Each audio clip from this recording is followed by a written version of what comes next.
SABC News, independent and impartial. From an African perspective.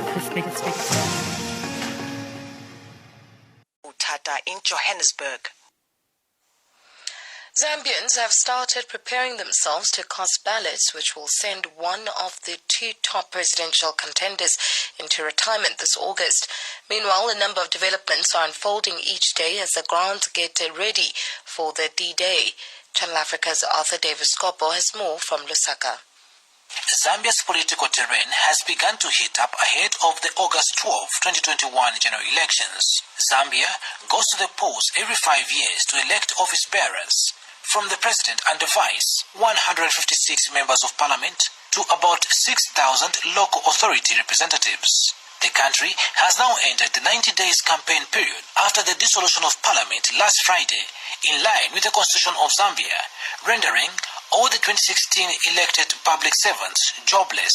Following the dissolution of parliament, candidates have started presenting their credentials to the election management body, the Electoral Commission of Zambia, wishing to contest in respective positions, while government is being run by only the president and his vice. So far, the Patriotic Front, governing party and president of Zambia, Edgar Lungu, with his new running mate or vice president, Professor Nkanduluo, with few other political parties, have successfully filed their papers, while the leading opposition, United Party for National Development, led by businessman Hakainde Hichilema, who has entered into an electoral alliance with some minor political parties, is yet to file in his nomination credentials today. This election has seen 19 candidates vying for presidency, but only two, incumbent Edgar Lungu and opposition's UPND's Hakainde Hichilema, are the leading contenders. Stakeholders are now voicing out on the electoral process, with Judith Mulenga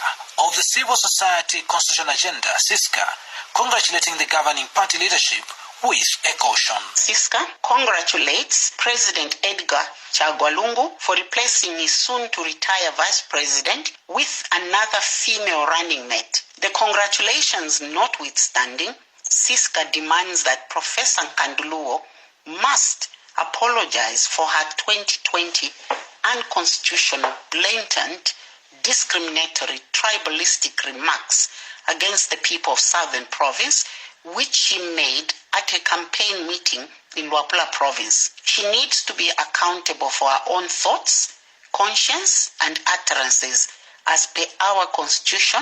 Continental Leadership Research Institute, through Paul Mundia Hakola, is urging Zambians to critically analyze all contenders. The institute is of a strong view that the quality of leaders we shall usher in the governance of our country would directly translate to the level of development we can have at different levels. It is important that during campaigns we take time to scrutinize the kind of leadership we consider to put in the governance of a country. There is therefore a burden of responsibility on the people of Zambia to ensure that they set the bar of leadership high and avoid compromising the developmental agenda of the country. Evident from past elections, some pockets of violence have been spotted around the country, in which some people have lost lives, injured, while others have lost property. And the Zambia Police, through Inspector General Kakoma Kanganja, is firm that men and women in uniform will not tolerate that this time. We have formulated a number of initiatives which we have already started implementing, and these include, amongst others, enhancing in-service trainings in our 3 police training institutions in order to build capacity of police officers, as well as prepare them to effectively police the forthcoming 2021 general elections. We will also continue engaging political leaders and other stakeholders so that we deliberate on contentious issues, more especially that we are getting closer to the electoral period. This election is benched as a retiring ballot for one of the two contenders, Hichilema, who has lost 5 elections, or Edgar Lungu, who has won twice. Arthur Davies Sikopo, reporting for Channel Africa in Lusaka, Zambia. This is James Shimanyula, Channel Africa Correspondent in Kenya. Africa Month and Africa Day mean a lot to me. Africa Month and Africa Day remind me of the 25th of each month of each year